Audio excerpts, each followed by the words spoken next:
Salam sepak bola, teman-teman netizen atau warganet. Welcome back ke konten terbaru dari channel YouTube Bola Bung Binder. Dan di konten kedua hari ini, saya ingin memberikan review dari pertandingan besar di Liga Premier Inggris antara Liverpool versus Manchester City yang berakhir untuk kemenangan Liverpool dengan skor 1-0.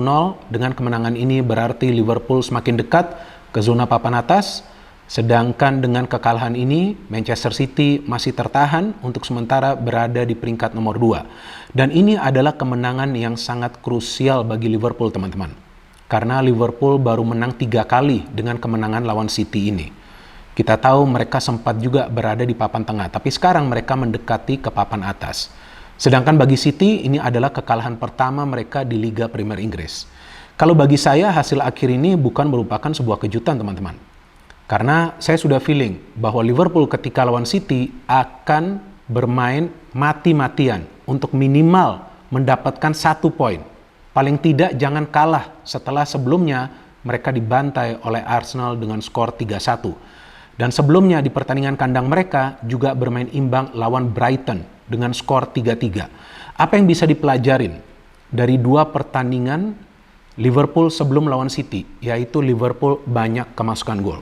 Artinya Klopp perlu mengubah gaya permainan dari Liverpool. Dari mengandalkan high pressing and frontal attacking, perlu lebih konservatif. Dan itu yang dia terapkan di pertandingan kemarin malam. Karena jelas terlihat para pemain Liverpool sifatnya menunggu di lini tengah.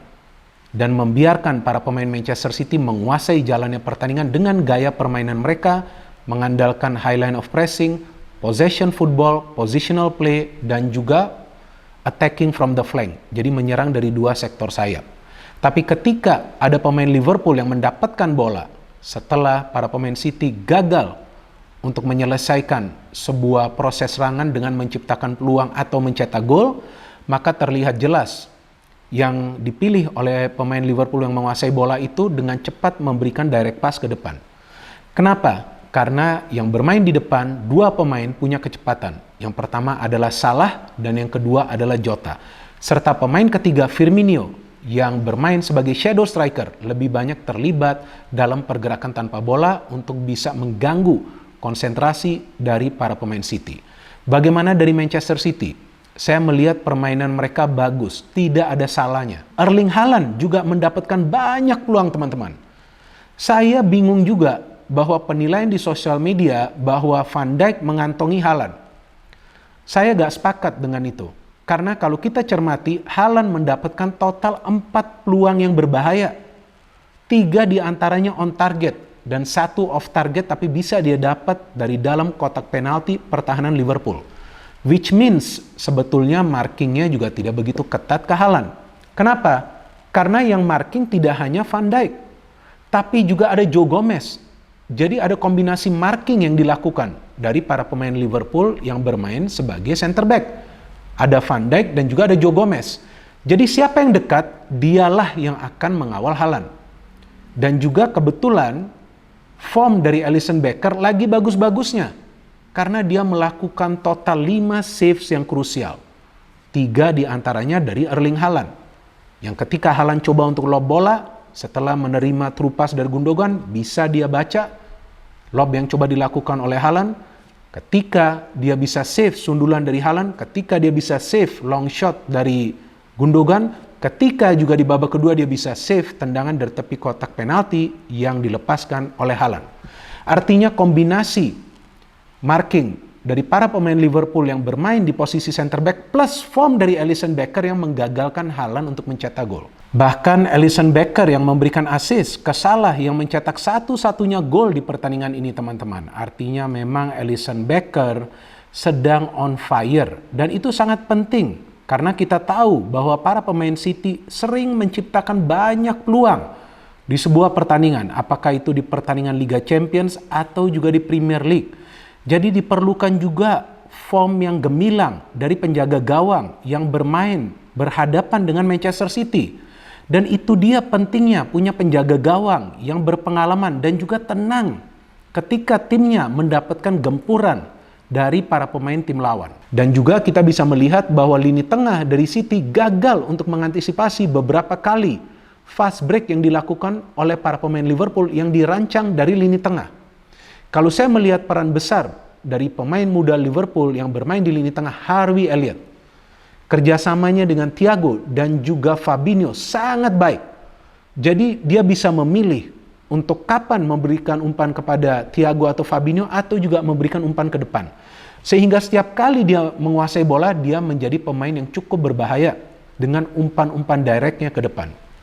Bagaimana dengan De Bruyne? De Bruyne bermain bagus. Beberapa kali dia memberikan umpan-umpan kunci.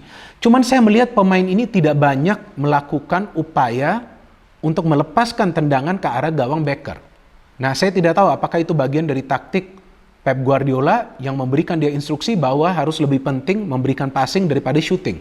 Karena sebetulnya pemain ini punya kemampuan shooting yang keras dari luar kotak penalti. Justru Bernardo Silva 2 kali melakukan itu, Gundogan 2 kali melakukan itu. Tapi De Bruyne saya melihat lebih memilih untuk passing bola. Dan De Bruyne sebetulnya beberapa kali mendapatkan chance untuk memberikan passing. Karena kita tahu dia memang punya passing yang akurat. Bagaimana dengan penampilan dua fullback dari Liverpool? Sangat disiplin. Robertson dan juga kita tahu James Milner yang bermain sebagai starter untuk bermain di posisi fullback sebelah kanan. Jadi memang terlihat kedisiplinan dari para pemain Liverpool di lini pertahanan yang sebetulnya juga menyulitkan City untuk mendapatkan banyak peluang yang berbahaya. Karena dari catatan saya, City itu hanya mendapatkan 5 peluang yang berbahaya. Nah, dari 5 peluang ini, mereka tidak bisa mengkonversikan satu pun peluang yang mereka dapat. 4 diantaranya itu didapat oleh Haaland.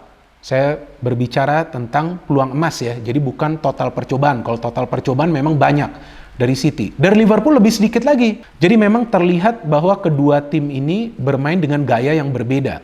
Liverpool sangat penting untuk bisa mencatat clean sheet karena mereka sudah kemasukan total 6 gol di 2 pertandingan terakhir Premier League. Sedangkan City dengan kepercayaan diri tetap bermain menyerang. Tapi sayangnya ketika ada pemain di lini pertahanan City yang berhadapan one-on-one dengan pemain Liverpool, apakah itu Jota atau Salah, teman-teman perhatikan mereka selalu kalah.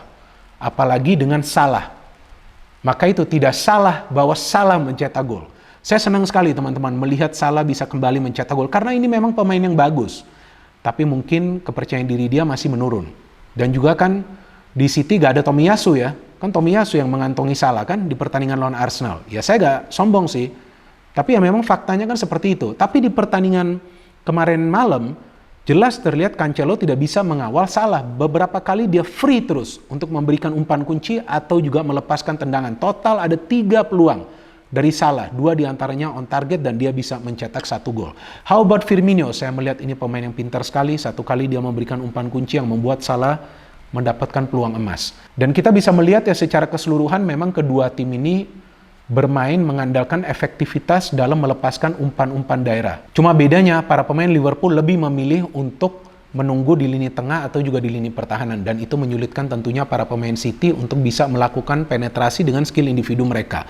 Memang sebelumnya Foden juga sudah mencetak gol, tapi kan jelas Haaland itu melakukan pelanggaran ya ke Fabinho, di mana dia menarik baju dari Fabinho sehingga Fabinho jatuh dan kemudian bola bisa dikuasai oleh Bernardo Silva. Silva juga played a very good game, hampir dia mencetak 1 gol. Tapi kuncinya dalam permainan ini adalah defense yang rapat dan juga transisi positif yang efektif. Dan itu bisa dilakukan oleh para pemain Liverpool.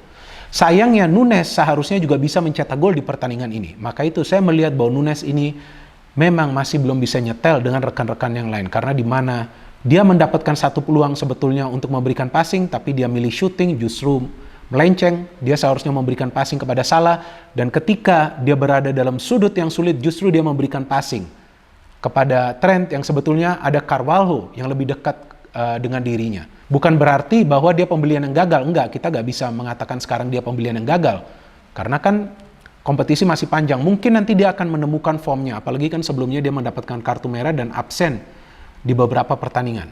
City sekarang lebih berani bermain terbuka karena mereka sudah ada target man. Ya, jadi secara keseluruhan ya saya melihat bahwa pertandingan kemarin malam berjalan 50-50. Tapi Liverpool akhirnya bisa keluar sebagai pemenang karena ada eksekusi peluang yang bagus dilakukan oleh Salah. So this is a turnover for Liverpool.